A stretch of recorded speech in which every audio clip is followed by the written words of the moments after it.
Hey, What's good, y'all? what's going on? It's your boy Big Well. And your girl Mimi, aka Ish. That's right. We back again for the podcast clap back part 2. Hey! We made it, y'all. Listen, Absolutely. every time we make this podcast, trust and believe. It took everything. Absolutely. Ain't never lied. Hey, she said from her hairdo to my hairdo. It took a lot. The mine is covered up. But at least we rock the graphics. That's so right. we good. That's right. Got the graphic tees on the table. Whenever I get mad, I turn green. And I'm in my Lauren Hill vibe today. That's right. Shout out to the engineer Nate. Yeah, I mean he ain't always on the camera, but he's on the set. Amen. You see him in the blooper roll. You know, when you do the stuff before and after stuff, you see my son Nate, the engineers in the back. We got to post some of those eventually. Right. So, as always, I'm the ad libber. She knows everything. I know nothing. So, I'm gonna start with my girl BB and see what the topics are gonna be. So today let's start with something that Will had brought up during the week, which we both agreed that we need to talk about, which is those that are on dialysis. Right. What does that look like for blacks versus whites? And this is a personal issue because my boy over here takes dialysis. That's right. I also lost my mom to kidney disease. So yes. Let's start with the conversation as far as what has been your experience? Well, of course, it's been 2 years now. A year and a half. It's going on 2 years. My doctor told me years ago, because actually I had sepsis in my knee maybe 10 years ago, 11 years ago. And at that point, my kidney was damaged from the sepsis. I gotcha. So other than that, plus on top of diabetes, right, overweight, blood pressure issues. Gotcha. So my kidney was always taking a beating, but he knew back then that, your kidney's going to the left. Be concerned I did 4 treatments of dialysis back then. I knew back then, I said, oh, this is horrible. But she wasn't on it on a regular basis like now. At first, because I had a port in my chest. The first time, 10 years ago, port in my chest, and it was like, oh, this is crazy. Because every time you would cough, hiccup, anything, they had to keep restarting the machine. I'm like, what? So that was in the hospital in that type of situation years ago. And believe it or not, even in that 10-year span, things have improved. Gotcha. Everything keeps improving. So, and that's a plus for some people because normally it's the other way around. Right, it gets worse. Yeah. But the technology is getting better. Everything is getting a little better. So fast forward, my kidney goes bad. My doctor's like, oh yeah, well, I knew it was going because I was already set up for an access port or fistula, right, which is called in my arm to receive it. It's just like almost like this zipper. Instead of it being in my jacket, imagine that being in your arm. Okay. So I have that port where I put my needles in. So he was setting me up for the surgery. So I ended up going to the hospital sick. I couldn't move the bottom half of my legs. I couldn't move. I was like, oh, so there was all the fluid and everything building up in my legs. And I do remember those days where you were struggling with that. Yeah, so I went to the hospital. They said you need dialysis. They put a port in my chest again. Of course, we're talking 10 years later. This is permanent. Now, this is it. I started dialysis. So I started in the hospital, got my fistula put in the hospital, then I came to outpatient. So I started going to the center, went from the center. They have what's called an intake center where they teach you everything about it. Yeah. And then you do it at the center and they teach you as well about dialysis. Absolutely. I left there, asked me, did I want to do home dialysis? Too tight, home dialysis. Got peritoneal, which is they put a port in your stomach. And they go through your abdomen, like thing to your stomach, and it flushes the stomach out every night. So while you're sleeping, you're on a machine that's putting fluid into your stomach, flushing it out. It's a gentle way of doing it. There's no blood involved. A lot of people choose it. But for me, in my case, I would have to do it for 12 hours a day. I was going to ask you, is that method more effective than the other way? It's easier. So what happens is if you're waiting for a kidney, it's less damage on the kidney. Okay. Less damage on your body while you're waiting to get a kidney. Okay. That's the goal for this thing, to get a kidney. Gotcha. So while you're waiting, it's less damage. I have a friend of mine, she's doing it.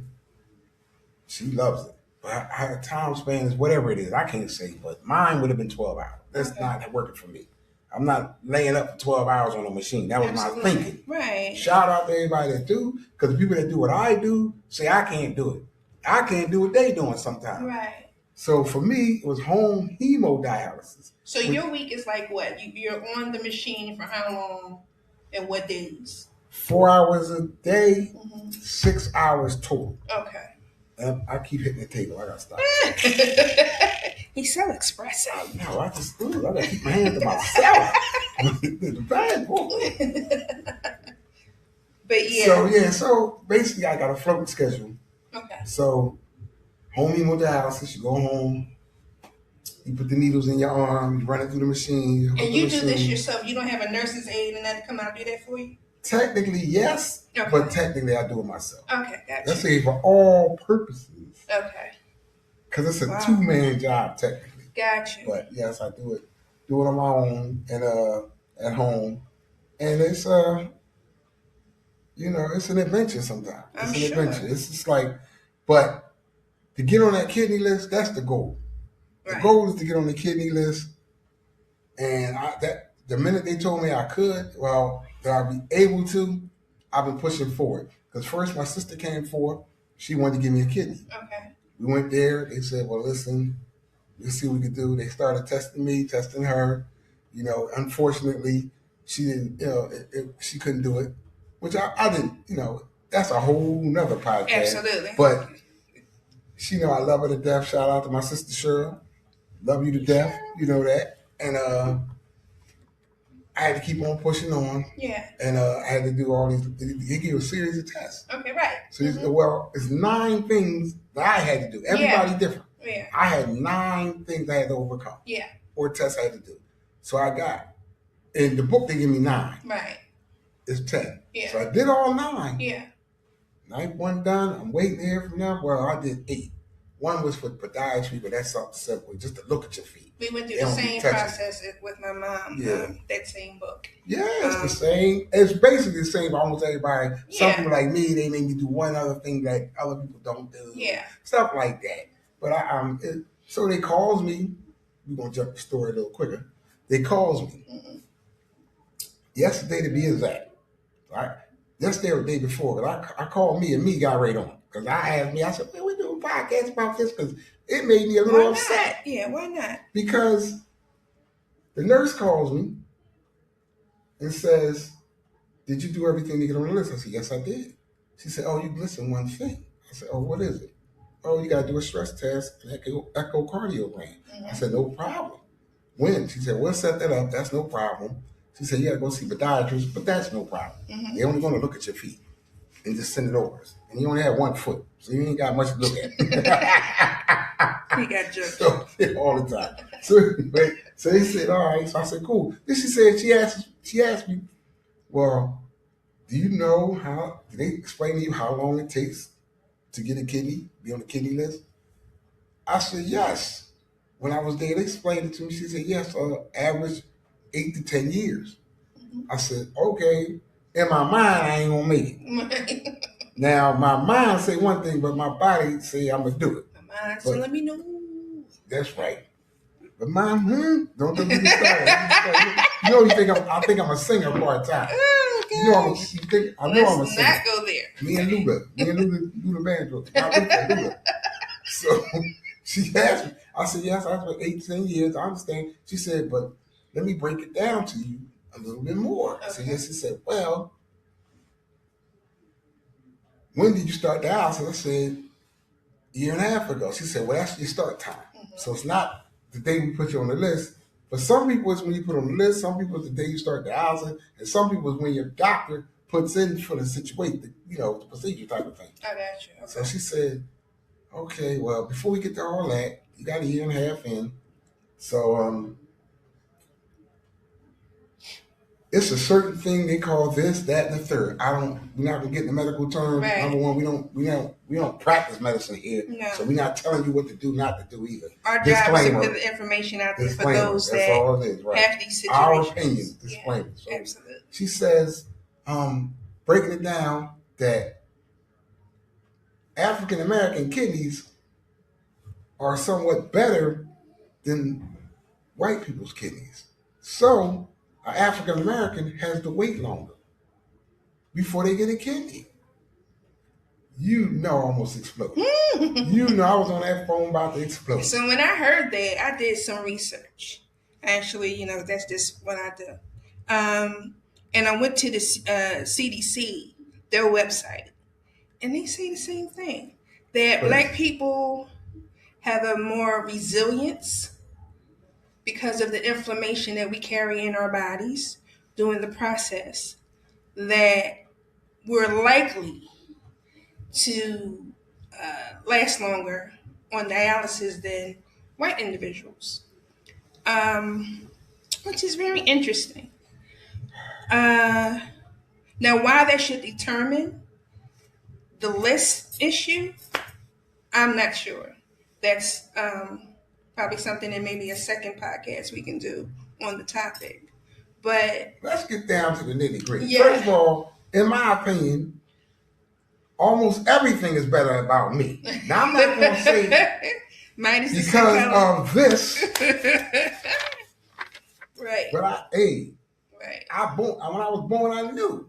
See, think about I knew that my kidney was better. But I didn't know I was going to have to suffer for it. Absolutely. Come on. What? Let me say this here because I don't want it to be negative. The story actually has a positive spin at the end. Yeah. Because the fact that even though I'm African American, I might have to wait a little longer. My time got shorter because for two reasons. My blood type is A, which means A is being, I guess, you're the front of the line. Again, I knew I was better. Well, that's just me. That's the narcissist in me. Okay. So then the second thing was my doctor, shout out Dr. Goldman, one of the best nephrologists ever. This guy knew years in advance from the damage he saw on my kidney that I was going to need a transplant. Right. He put me in for the paperwork. So she tells me, well, if he didn't do that, my time was already cut. Okay. I'd have been 5 years I would have to wait. Okay. But since he did what he was supposed to do ahead of time, my wait is down to less than 2 years. Right. So you're going to praise God on that. So hopefully you're on the list? Well, I will be. I have next week. That's why you have to do I have another week. Test. A week from now, I have to do the stress test. Okay. 2 weeks. Okay. I'll do the stress test. And after that, then we'll know exactly everything. But she said there should be no problem after that. I'm pretty sure I can last for at least 10 minutes. At least that's what she said. And you still got I gotta stop it. I'm terrible. You still have your youth and your age on the side. That's another factor. Yes. I knew with my mom and her experience. Me and my sister did go get tested to see if we were a match for her, and we weren't approved, but at her age, she wouldn't have been on top of the list anyway for the simple age of her age. Right. And what her body had already been through. Right. So some other points that they also listed was other reasons why the African Americans seem to have a better chance when it comes to dialysis than whites is because of the health disparities, which means to them that the definition of that was blacks seem to often have a lower mortality rate than whites in the ages of 51 to 80. Right.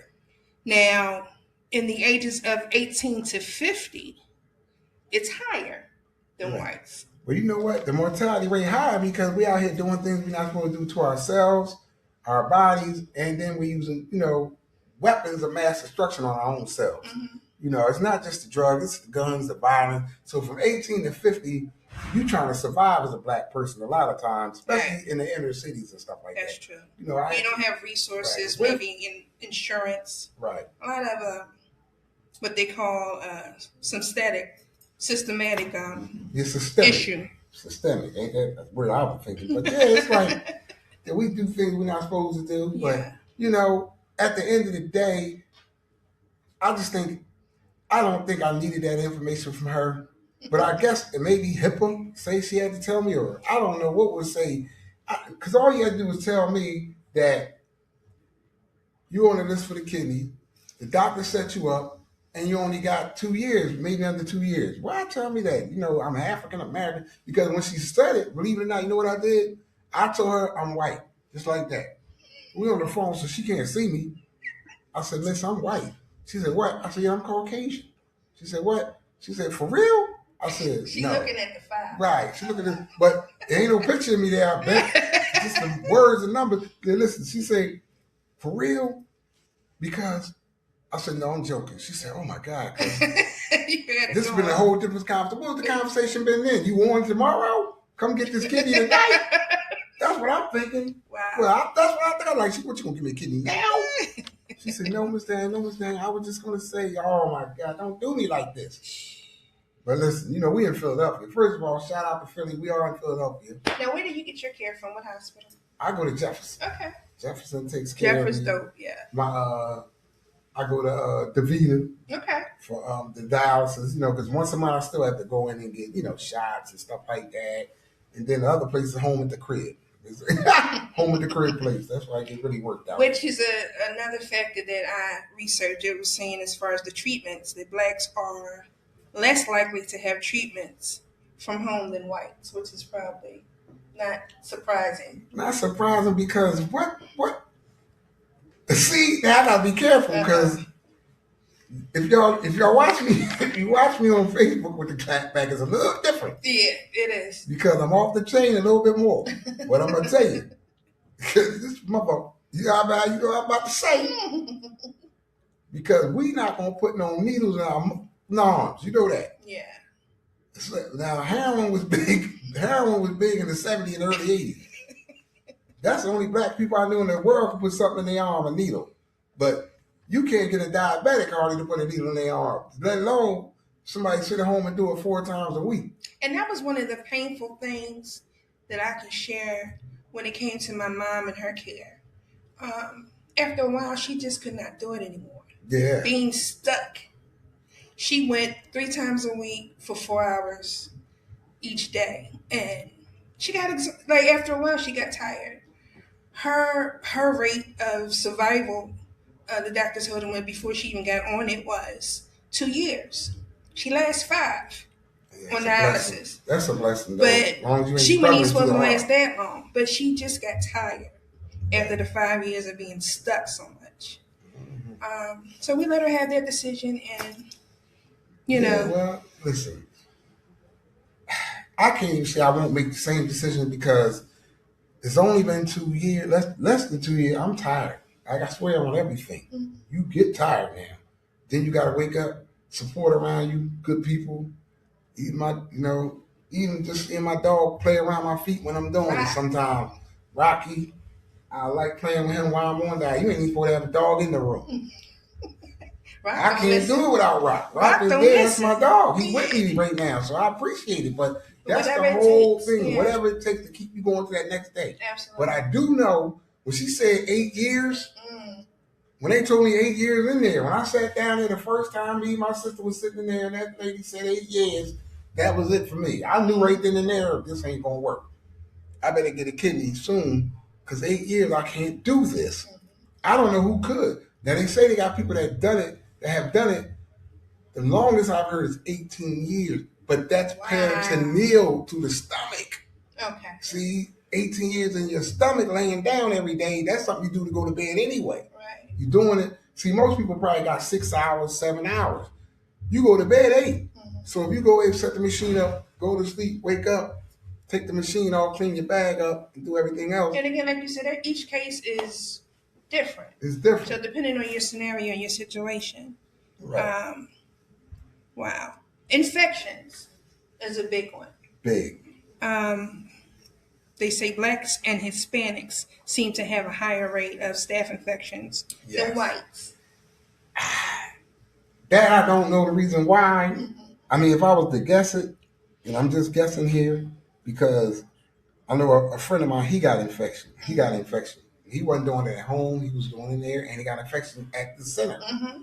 But a lot of times, it's missteps. Yeah. It's a lot of missteps in this thing. Because remember, You're going to a center with 35 or 40 people. Absolutely. So all it takes is one misstep, one mistake with the not putting the gloves on, or the gloves could touch a surface and touch that needle before it goes in your arm. Infection. My mom was such a G.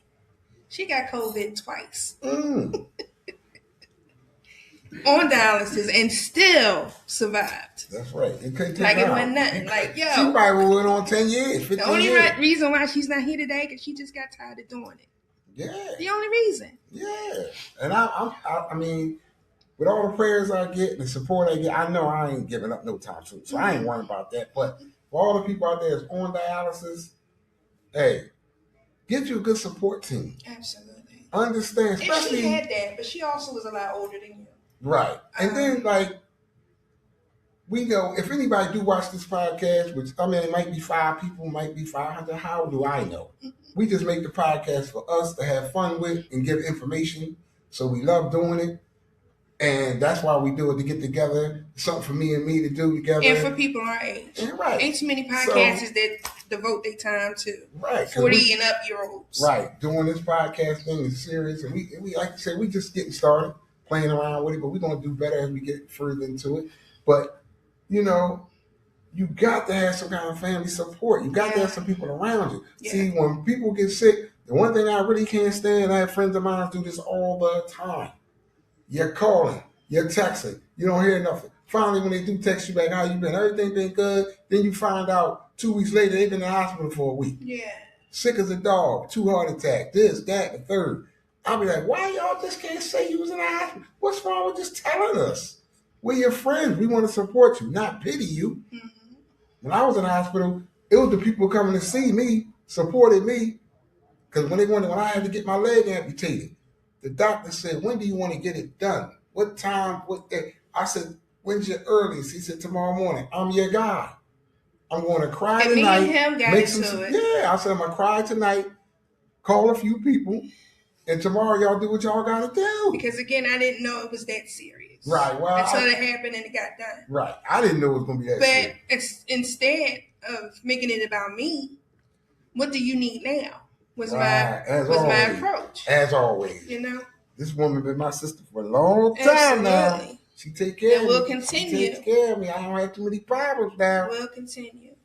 And I'm a handyman, so I do whatever it takes. She called me over in a minute. I'm wrenching. So the last thing I want to talk about is the survival factors. Right. How do you survive while you're on dialysis? Like you said, one is having a good support system. That's the one. The first thing is support.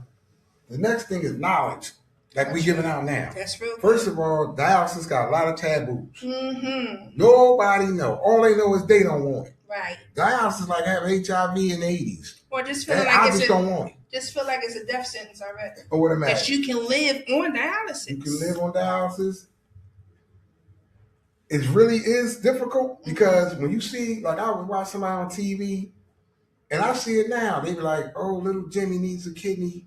He's 21. He can't do what he was doing before. He can't play baseball no more." I watched one story. The guy can't play baseball. He's a young white guy. I felt for him. Yeah. But I'm like, why he can't do anything? You know what I mean? Now, some days that is how I feel. Right. Like I wake up.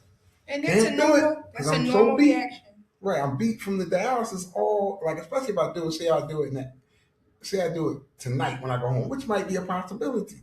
We finish this podcast, wrap up, people go about their lives. I go home and get on dialysis. That's the way I do things. Mm-hmm. So if I go home and get on dialysis, tomorrow morning I might wake up and be like, I just don't want to do a damn thing. Mm-hmm. That's how I feel. That might be the whole day, half a day, but you got to keep moving. You got to still make it to the gym. Any day that you feel good, do something you can do. And that means enjoy yourself too. Yeah. Movies, amusement parks, riding your bike, doing whatever you can, walk in the park. Anything that keeps you moving. Make a podcast. We're not the only ones podcasting. And even with the small attempts, I've learned with myself that I struggle with osteoarthritis really bad. Yeah. So again, the only way to conquer that is to be mobile. When you don't feel like being mobile and when you can't be mobile. Exactly. So, pushing myself to the point where I know it's doable to where I'm not uncomfortable. Let me see even if it's getting up. Punch that. even if it's getting out the bed and sitting in my chair next to my bed. That's an accomplishment. That's right. That's a movement. That's right. That's right. And from there, going to the living room. Again, that's another movement. Doing laundry when I can. All those little things add up. You don't have to conquer the big mountain right away. Yeah. So listen, anything else you want? Yeah, anything else you want to add before we go off? If you like this video, click like, subscribe. You have any questions? Please post them for us. And my man is telling me. He said like, subscribe, and come back, please, because we trying to build this channel here. You heard him. Y'all, we putting out information. We're gonna put a third chair up here in a minute. All right, my people. Yep. All right. We love Peace y'all. and blessings. We love you. Be good. Till the next time. Appreciate you. Peace. We're gonna stop shaking this damn table. I'm terrible. You know what you can. You know that thing that you